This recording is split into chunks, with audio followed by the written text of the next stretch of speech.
it is very important to understand what film simulations do, what the settings do, so that you can create your best film recipes, out of camera film recipes and stuff like that, which is exactly what I want to do in this video.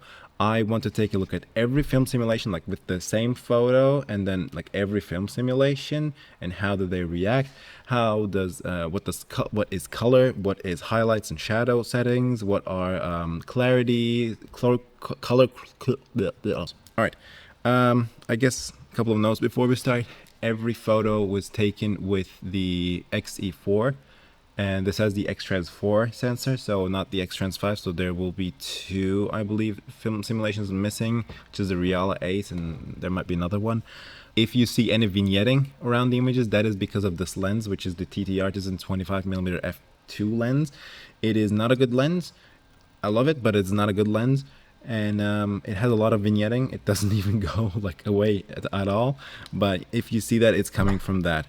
Other than that, I'll just play everything back to back so that we can really see the differences, and I will have a really good commentary on top of them. And if you don't like my voice, I guess that is not a good day to be you, because you're watching this video. All right, one more note before we start on how I did this experiment. I have every picture here on my SD card. I just didn't delete anything. It didn't back up anything, and I put it on to my computer with the Fujifilm X RAW Studio app, which is an awful app, which is an awful, god-awful app. I would not recommend anyone use this, but it does one thing really great, which is you can change the film recipe. Like, you can change a photo settings, like not just like a Lightroom kind of way, but like in camera way. You can change the color chrome effect and blah blah. And it is, I think, a great way to test different film recipes if you want to do that, and if you don't want to do it just like on the camera. I think it's a great way of doing that. You can change a lot of stuff, but it is god awful. Like, it's not intuitive at all. When you choose something, you have to wait. Not, I have a new, okay, I have an M1 Mac, but I have at work, I have a computer with 4090 in it, and it still cannot do anything. I still have to wait. So, god awful app. God awful app. With that note, we can start now.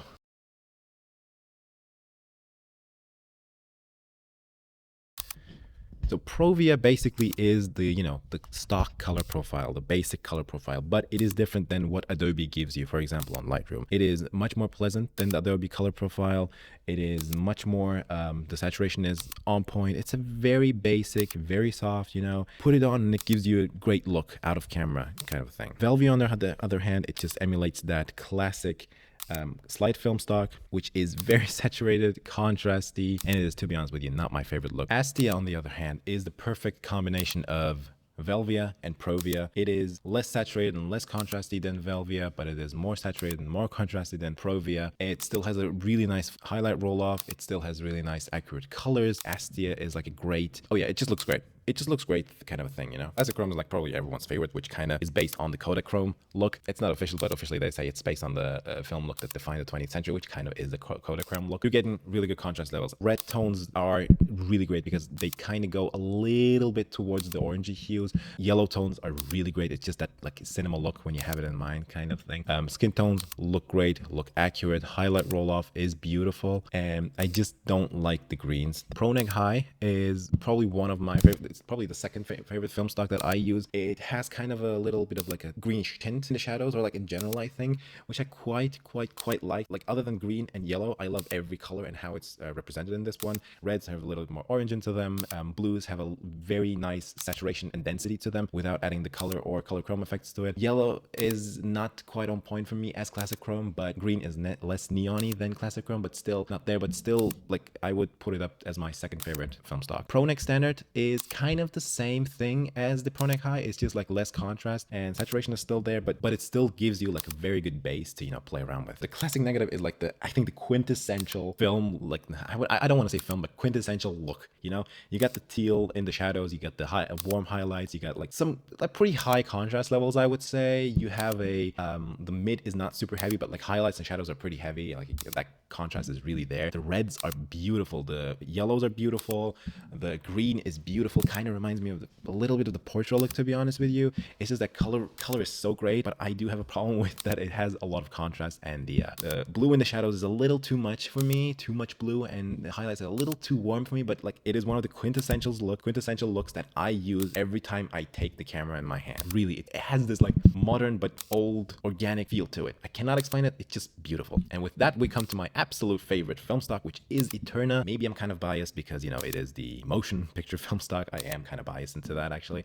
but I do love the color reproduction of Eterna, and it's just the fact that it doesn't give you a lot of contrast, and it doesn't give you a lot of saturation, but gives you the great color base and great like contrast base lay around with everything is just beautiful to my eye. I'm very specific about red, and like in general I'm very specific about colors and what I want out of my image, out of my photos, and Eterna gets the closest probably to that, to matching that what I have in mind.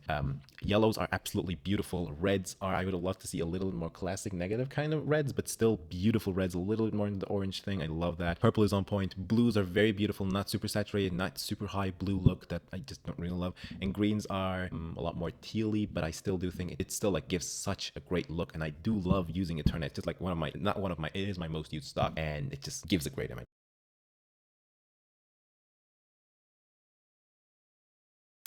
All right, highlights thing is pretty clear. Minus values takes the highlights down, plus values takes the highlights up, like pushes them up. What I really do appreciate is up until like highlights +2, +3, the highlight roll off is still not too bad, but like highlights +4 kind of gives me a little more of a, I don't know, harsh feeling. I tend to be in between +1 and -1, and I do like -1, and then, you know, pushing up my exposure actually a little bit and getting a kind of a cool, like I'm gonna use the word filmic roll off.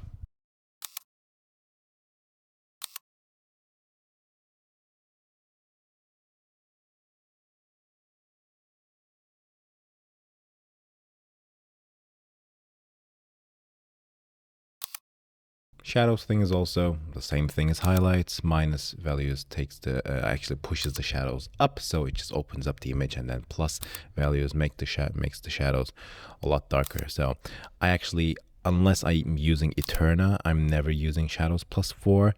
I tend to be honest with you, around like +1 and -1 again, because for some of them I kind of like a little bit of lifted shadows. I like that kind of like high contrast and lighting but low contrast between black and white points thing. I like seeing a little bit of detail in the grain in the shadowy parts of my image, so I kind of quite like that.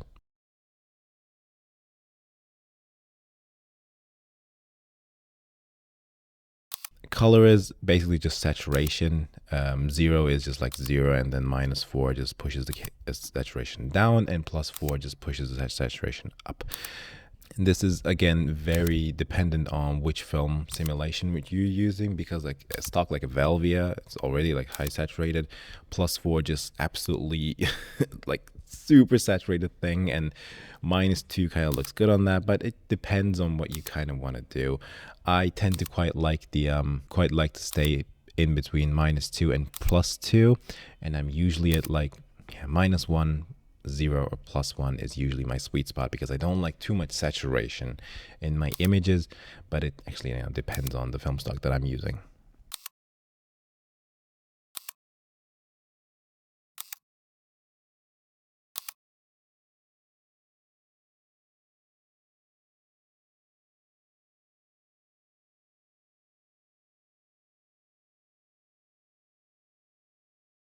Color chrome effect is basically a fancy way of saying, hey, I'm making the colors denser. It's not more saturated, it's not more luminant, it's more dense, it is deeper, it is richer, it just makes those colors rich. Yeah, it kind of basically does that. Color chrome effect does not affect blues, but you can see a lot of stuff around some like greens, you can see some good stuff, and especially around red and orange and like yellow, you can see a lot like what it actually does. It does affect skin tones, but not like in a huge way, but I kind of like the color chrome effect, weak color chrome effect for a very natural skin tone look. But again, this all depends on what film stock you're using. Color chrome effect blue is the same deepness, richness thing, but just as in blue, which I tend to not use at all. Like very little I use it. I tend to like baby blues a lot, and some like less saturated teals and less deep teals, like very high luminance. And when you give me like deep blues, I'm usually not a fan of them unless there's a specific use for that. And color chrome effect blue just does that. It just makes the blues a lot deeper, a lot richer, which doesn't look bad in any way, don't get me wrong. It's just that I tend to prefer something else.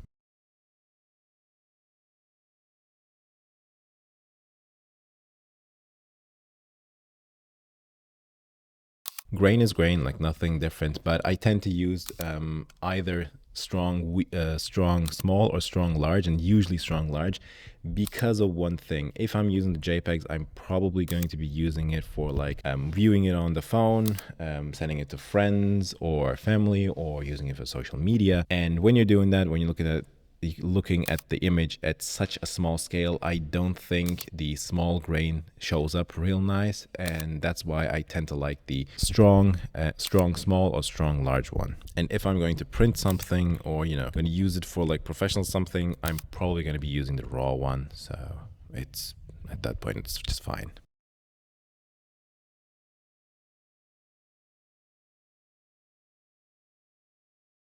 Clarity effect is kind of like a diffusion filter thing, it just blooms the highlights a little more, and then kind of like the mid details, you can see how detailed those mids get, and how sharp those get, and then how soft it opens up when you put it to minus values, kind of like a diffusion filter, kind of like just opening up a little bit of like adding a bit of sharpness, a bit of softness, a bit of that bloom to those highlights and the midtones. One thing to note in this clarity thing: when you turn up or turn down clarity, your photo takes a minute to process. So it's not going to be like burst shots, like it's going to be like wait. Not a big problem. I tend to use -2 quite often, or just like leave it at 0.